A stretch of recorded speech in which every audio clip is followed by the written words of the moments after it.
ہمارے سامنے روزانہ کچھ مسائل آ رہے ہیں۔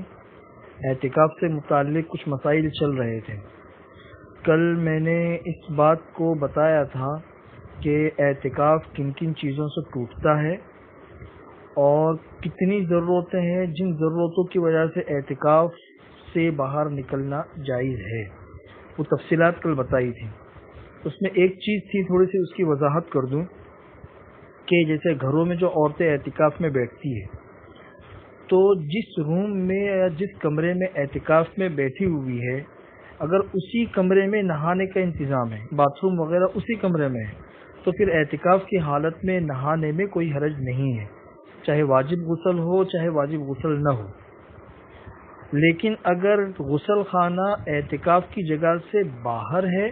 تو پھر اس وقت کے لیے یہ حکم ہے کہ واجب غسل ہی کے لیے وہ باہر نکل سکتے ہیں، اس کے علاوہ نکلیں گے تو اعتکاف ٹوٹ جائے گا۔ اسی طریقے سے اگر معتکف ہی کے اندر غسل خانہ ہے تو پھر وضو کرنے کے اندر بھی کوئی حرج نہیں ہے، چاہے واجب وضو ہو یا پہلے سے وضو تھا اور پھر سے وضو کر رہے ہیں نیا وضو، کوئی حرج نہیں ہے۔ لیکن اگر اعتکاف کی جگہ سے باہر ہے وضو کرنے کا انتظام تو پھر صرف وضو واجب ہو اسی وقت میں باہر نکل سکتے ہیں، پہلے سے وضو ہے اور نیا وضو کرنے کے لیے بھی باہر نہیں نکل سکتے۔ تھوڑی سی وضاحت کل کرنی باقی تھی، وہ آج میں نے آپ لوگوں کے سامنے کر لی۔ دوسرا مسئلہ یہ ہے کہ بہت سے مسائل یہ پوچھے جاتے ہیں کہ بھئی عورت ہے تو عورت کو اپنے اعتکاف میں بیٹھنے کے لیے شوہر کی اجازت کی ضرورت ہے یا نہیں۔ تو یہ مسئلہ اچھے طریقے سے سمجھ لیجئے کہ جو چیزیں فرائض اور واجبات کے قبیل سے ہیں،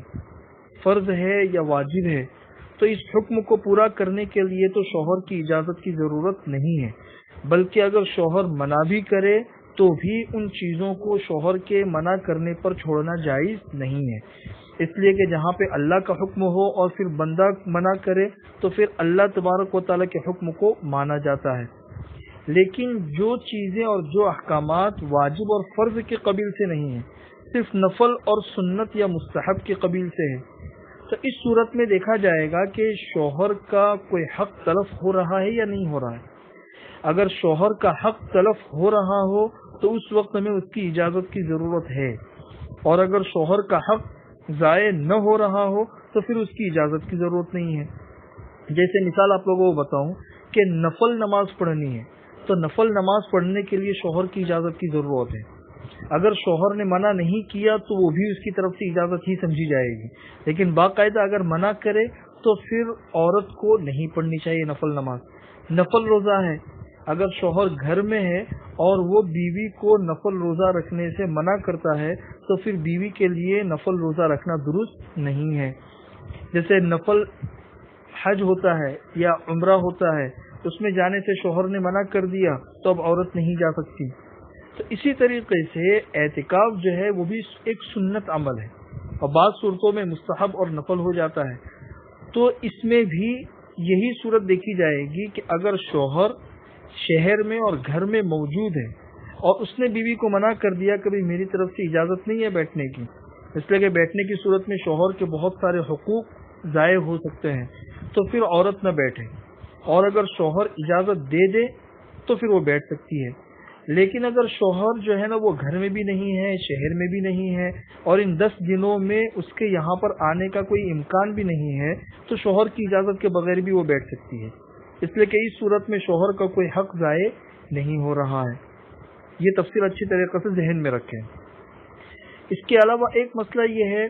کہ جیسے جن لوگوں نے اعتکاف شروع کر دیا 10 دن کا،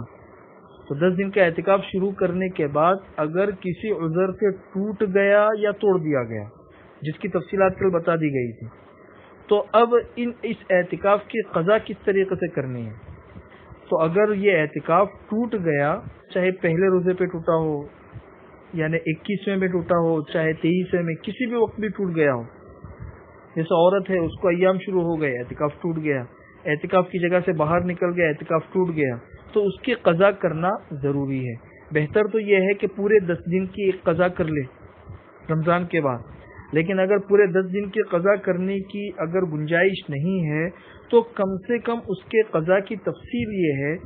کہ اگر اعتکاف ٹوٹا ہے دن میں اگر اعتکاف ٹوٹا ہے تو پھر رمضان کے بعد صرف دن کے اعتکاف کی قضا واجب ہوگی. اس طریقے سے کہ صبح صادق ہونے سے پہلے اعتکاف کی جگہ میں آ جاؤ. مرد ہو تو مسجد میں چلا جائے، عورت ہو تو اپنے اعتکاف کی جگہ میں آ جائے اور اس دن روزہ رکھے اور غروب آفتاب پر روزہ کھول کر پھر وہ اعتکاف سے نکل جائے. اگر دن میں ٹوٹا ہے تو اعتکاف صرف دن کا واجب ہوگا روزے کے ساتھ میں. اور اگر اعتکاف ٹوٹا ہے رات میں غروب سے لے کر صبح صادق کے درمیان کے کسی حصے میں، تو پھر رمضان کے بعد اس اعتکاف کی قضا کریں گے ایک دن پورا. اس طریقے سے کہ جس دن اعتکاف کرنا ہے اس دن غروب آفتاب سے پہلے اپنے اعتکاف کی جگہ میں آ جائے اور پھر دوسرے دن روزہ رکھے اور دوسرے دن غروب کے بعد پھر اپنے اعتکاف کی جگہ سے نکلے. تو یہ پورا ایک دن کا اعتکاف اس طریقے سے کرنا ضروری ہوگا. اچھا، اگر اعتکاف کی قضا کرنے کے لیے رمضان ہی میں وقت مل گیا، جیسے 22ویں روزے کو اعتکاف ٹوٹ گیا اور رمضان ختم ہونے سے پہلے موقع مل گیا، تو رمضان میں بھی قضا کر سکتے ہیں اعتکاف کی، کوئی حرج نہیں ہے، چاہے رمضان میں کرے چاہے رمضان کے بعد کریں. آخری مسئلہ یہ ہے کہ بہت سی مرتبہ بہت سی عورتیں جو ہے وہ ایسے جو دن ہوتے ہیں، مبارک دن ہوتے ہیں، تو اس وقت میں ایام روکنے والی گولیاں کھا لیتے ہیں تاکہ اس کی وجہ سے ایام رک جائے اور ان عبادتوں کی فضیلت حاصل ہو جائے، عبادت کرنے کا موقع مل جائے. جیسے رمضان سے پہلے گولی کھا لی تاکہ رمضان میں نہ آئے اور کوئی روزہ چھوٹے نہیں، بعد میں قضا نہ کرنی پڑے. اسی طریقے سے اعتکاف میں بیٹھنے کے لیے گولی کھا لی تاکہ اعتکاف میں بیٹھنے کی ایک فضیلت مل جائے اور ثواب حاصل ہو. اس کا کیا حکم ہے؟ تو اس سلسلے میں سب سے پہلی بات تو یہ سمجھ لیجئے کہ شریعت کو یہ چیز پتہ تھی کہ عورتوں کو یہ معذوری ہے، اور شریعت نے اس معذوری کو سامنے رکھتے ہوئے یہ حکم نہیں دیا ہے کہ گولیاں کھا کے آپ لوگ اپنے عذر کو ختم کرو اور اس عبادت کو ادا کرو. شریعت یہ حکم بھی دے سکتی تھی، اس کے سامنے یہ آپشن تھا، لیکن اس کے باوجود شریعت نے اس کا بدل بتا دیا. بے روزہ اس معذوری کی وجہ سے نہیں رکھ سکتے، چلو بعد میں قضا کر لینا. اگر اعتکاف میں اس کی وجہ سے تم نہیں بیٹھ پاتے ہو تو تمہاری نیت کی وجہ سے تم کو ثواب مل جائے گا. یہ سارے آپشن جو شریعت نے بتائے ہیں وہ حل بتایا ہے. تو اس حل سے یہ بات سمجھ میں آتی ہے کہ شریعت کی ان رخصتوں کو نظر انداز کرنا اور خامخواہ اپنے اوپر تکلف کرنا اور تکلف کر کے گولیاں وغیرہ کھا کے ان عبادتوں کو انجام دینے کے لیے ایسے کام کرنا، یہ ایک طرح کا غلو ہے.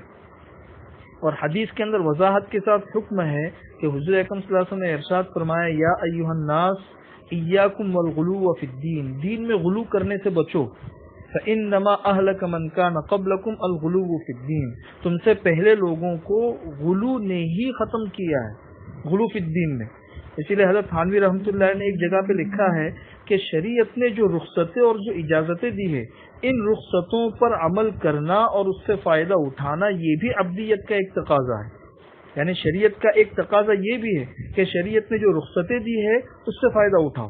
خواہ مخواہ کے تکلفات اختیار نہیں کرنے چاہیے. اس لیے جس کی نیت تھی